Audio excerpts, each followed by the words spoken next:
নমস্কার বন্ধুরা, আমি Moumita. Welcome back to my channel. আজকে আমি বানাবো চিড়ের পোলাও। এটা হচ্ছে খুবই লাইট একটা ব্রেকফাস্ট বা স্ন্যাক্সও বলতে পারেন। খুব ইজিলি বাড়িতে আপনারা বানিয়ে ফেলতে পারেন।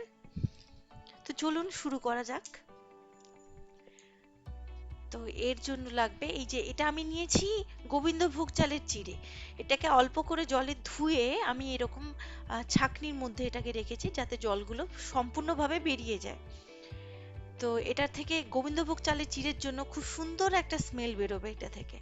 আর লাগবে এখানে লঙ্কার গুঁড়ো নিয়েছি, নিয়েছি একটু ধনে পাউডার, নিয়েছি টমেটো কুচি, এখানে আছে আদা গ্রেট করা, কারি পাতা, কাঁচা লঙ্কা। আর এখানে পেঁয়াজগুলো কুচি কুচি করে নিয়েছি। লাগবে একটু সর্ষের তেল, আর এখানে বাদাম নিয়ে নিয়েছি, আর হলুদ গুঁড়ো, আর আলুগুলোকে ডুমু ডুমু করে কেটে রেখেছি।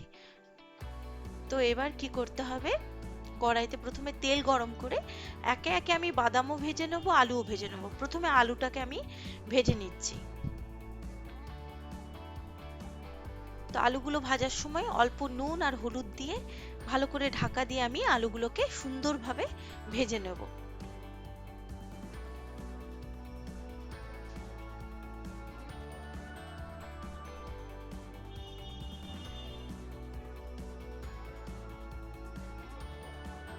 এবার দেখুন হলুদ দিয়ে দিচ্ছি আলুর মধ্যে।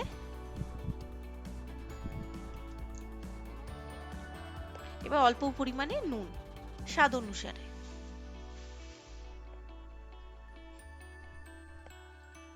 ভালো করে নেড়ে নিয়ে এটাকে ঢাকা দিয়ে আমি কিছুক্ষণ ভালোভাবে সেদ্ধ হয়ে গেলে ভালো করে ভেজে নেব।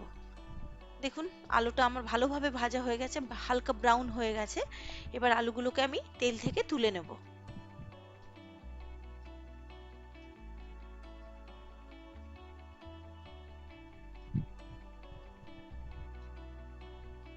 আলুগুলোকে তেল থেকে তুলে নিয়েছি, ওই তেলের মধ্যেই আমি এবার বাদামগুলোকে ভেজে নেব। বাদামগুলোকেও হালকা, বেশি ভাজবো না, হালকা লাল করব। বাদামগুলোও ভাজা হয়ে গেছে, এবার বাদামগুলোকে তুলে নেব। এবার ওই তেলের মধ্যে কিছুটা আমি জিরে ফোড়ন দিলাম, গোটা জিরে ফোড়ন দিলাম। গোটা জিরেটা একটু ভালো করে ভেজে নেব। এবার এর মধ্যে দিলাম কারি পাতা। কারি পাতাটা কিছুক্ষণ ভেজে নেওয়ার পরে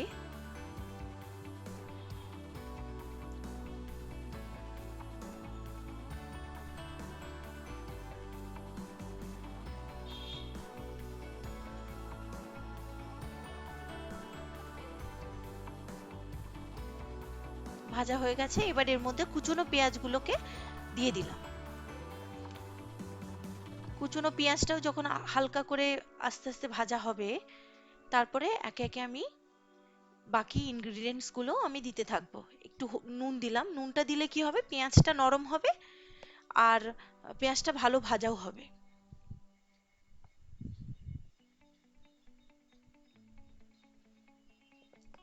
পেঁয়াজটা হালকা ব্রাউন হলে আমি এর মধ্যে দিয়ে দেবো আদা গ্রেট করে রাখা। এবার আদাটাকেও পেঁয়াজের সাথে, কারি পাতার সাথে ভালো করে নেড়ে নেব। এবার কাঁচা লঙ্কা কুচিটা দিলাম আমি।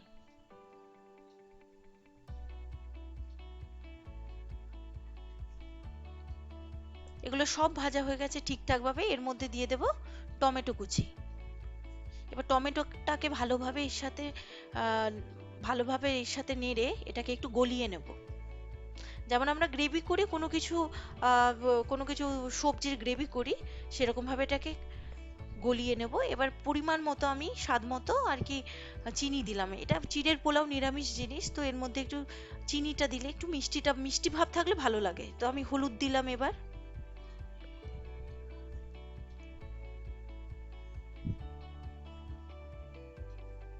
হলুদ দিয়ে ভালোভাবে মশলাটাকে কষে নেব।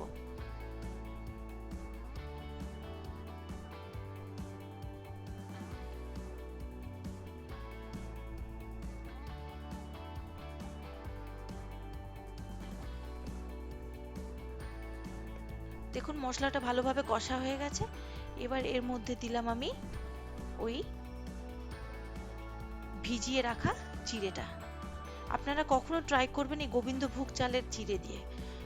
সত্যি এটা মানে খেতে এত সুন্দর লাগে, এত সুন্দর স্মেল বেরোয়। এবার আস্তে আস্তে দেখুন এইভাবে আমি মশলাটার সাথে নাড়িয়ে নিয়েছি। সব যখন মশলাগুলো চিড়ের সাথে ভালোভাবে মেখে যাবে,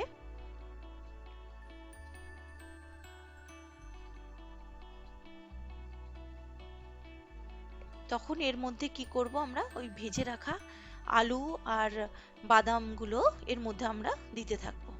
দিয়ে আবার ভালো করে আমরা এটাকে নাড়িয়ে নিতে পারি।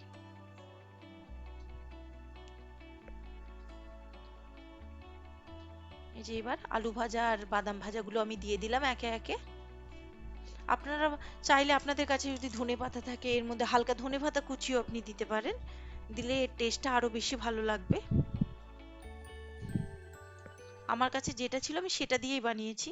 এর মধ্যে আপনারা অনেক ধরনের ভেজিটেবলস অ্যাড করতে পারেন যদি শীতের দিনে চিড়ের পোলাও বানান। যেমন আপনি গ্রিন পিস অ্যাড করতে পারেন, ক্যারেট অ্যাড করতে পারেন, তারপর ফুলকপি অ্যাড করতে পারেন। খুবই সুস্বাদু খেতে হয়।